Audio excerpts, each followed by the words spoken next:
नमस्कार दोस्तों, कैसे हैं आप सब। मैं संजय आपका एक बार फिर से स्वागत करता हूं हमारे YouTube के चैनल आनंद योगा बाय संजय में। आज हम जिस बीमारी की बात करेंगे वह है पार्किंसन। पार्किंसन एक ऐसा रोग है जो कि 60 साल से ऊपर के व्यक्तियों में देखा जाता है। पुरुषों में यह रोग अधिक होता है, अधिक देखा जाता है। इसमें शरीर का कांपना, चक्कर आना, नींद जाना आना, शरीर का गति धीमी पड़ जाना, इस तरीके के काफी सिम्टम्स देखे जाते हैं। इसमें योग की कई ऐसी क्रियाएं हैं जो कि इस बीमारी को कई हद तक कम कर सकती है, उसको ठीक भी कर सकती है।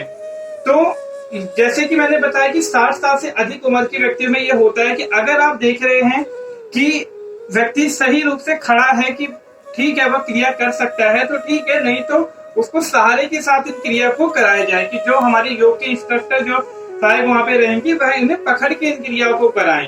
तो शुरुआती दौर में हमें क्या करना है, सूक्ष्म व्यायाम से शुरू करना है।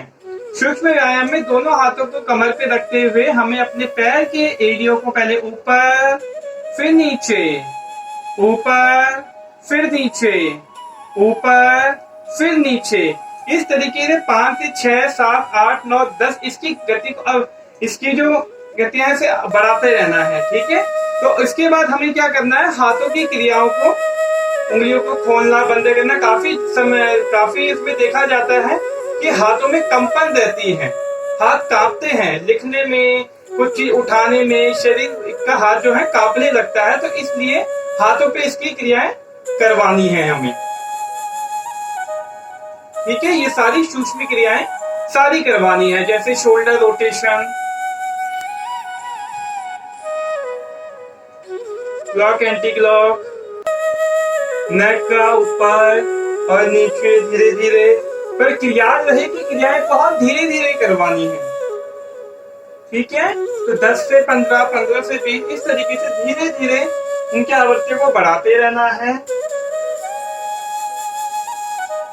ठीक है, अब पार्किंसन बीमारी नर्वस सिस्टम से होती हुई बीमारी है। इसमें क्या है कि जो हमारी रीढ़ होती है, वह जो हमारा नर्वस सिस्टम, जितनी भी हमारी नसें हैं वह रीढ़ से होते हुए ही जाती हैं, उन्हीं के द्वारा वह कार्य करती है। तो हमें क्या करना है कि अपनी रीढ़ को मजबूत बनाना, जो व्यक्ति जो रोगी है उसकी रीढ़ को मजबूत बनाना है। तो धीरे धीरे अगर वह कर सकता है तो ठीक है, नहीं तो फिर सहारे के साथ, जैसे कि दोनों हाथ कमर पे रखिए, धीरे धीरे पीछे की ओर और धीरे धीरे आगे की ओर, धीरे धीरे पीछे की ओर, धीरे धीरे आगे की ओर। जितनी हमारी रीढ़ फ्लेक्सिबल रहेगी उतना ही हमारा शरीर स्वस्थ रहता है। योग में यह सबसे पहले कहते हैं कि हमें अपनी रीढ़ को अच्छा लचीला बनाना है, जिससे कि हमारा शरीर स्वस्थ रहेगा।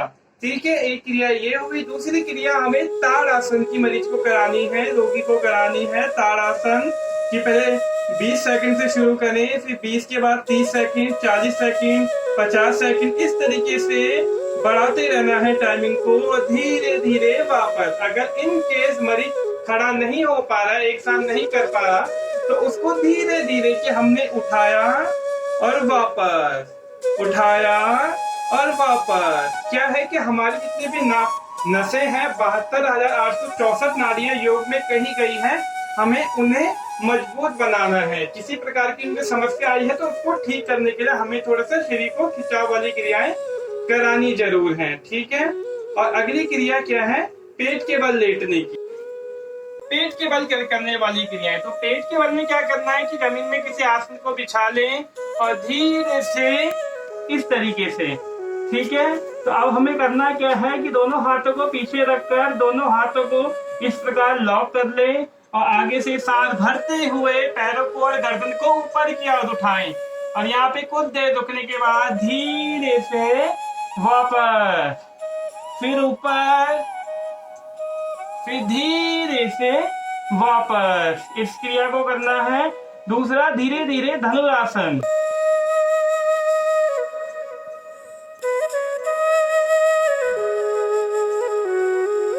धीरे से वापस, धीरे से वापस। ठीक है, तो इसको जैसे 5 आज कराया, 6 कल कराया, 7 कर कराए, तो इस प्रकार से इसे करते रहना है। ठीक है, अगली क्रिया भुजंगासन की। तो भुजंगासन में आपको क्या करना है कि धीरे धीरे हाथों को इस प्रकार छाती के दाएं बाएं और धीरे धीरे शरीर को ऊपर की ओर, पीछे की ओर, वापस ऊपर पीछे, वापस फिर ऊपर पीछे, वापस, इस प्रकार से हमें करना है। ठीक है, अब जैसे हमने ये किया है तो थोड़ा सा इसका काउंटर पोज भी करा दीजिए। शशांक आसन।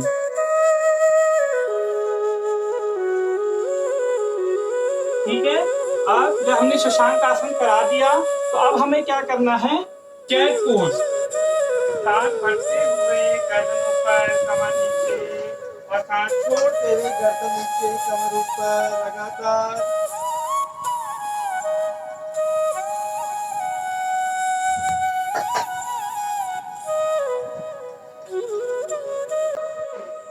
अब यह सारी क्रियाएं कराने के बाद अभी हमें प्राणायाम पे काम करना है। तो प्राणायाम हमें करना है नाड़ी शुद्धि, जिसे अनुलोम विलोम ही कहा जाता है।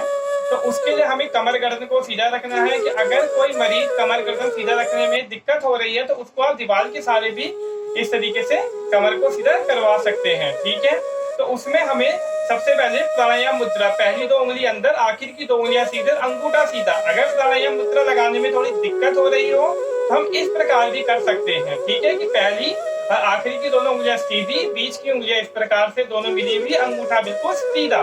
ठीक है, अब पहले अंगूठे से दाई नासिका को बंद करते हुए बाएं से पहले पूरी सांस को बाहर निकाल दे। धीरे से पूरी सांस जब बाहर निकल जाए तो बाएं से ही सांस को भरे और बंद करके दाएं से निकाल दे, और दाएं से भरे, बंद करते हुए बाएं से निकाल दे। तो इसी प्रकार से इन आवृत्तियों को दोहराते रहना है। नाड़ी शुद्धि यानी नाड़ी शोधन का प्राणायाम, अनुलोम विलोम जिसे आप कहते हैं। ठीक है, दूसरी चीज, जब एक ही इस प्राणायाम को हमें करना है, इसमें याद रखना है कि जब सांस भरेंगे तो पेट हमारा फूलना चाहिए और जब सांस छोड़ेंगे तो पेट अंदर। ठीक है, तो नाड़ी शोधन के बाद हमें अभ्यास करना है ओम की ध्वनि का। तो ओम की ध्वनि का अभ्यास करने के लिए हमें कमर गर्दन को बिल्कुल सीधा रहना है, ध्यानात्मक आसन में बैठना है, सांस भरेंगे और सांस छोड़ते हुए ओम का मधुर स्वर हम बाहर निकालेंगे। तो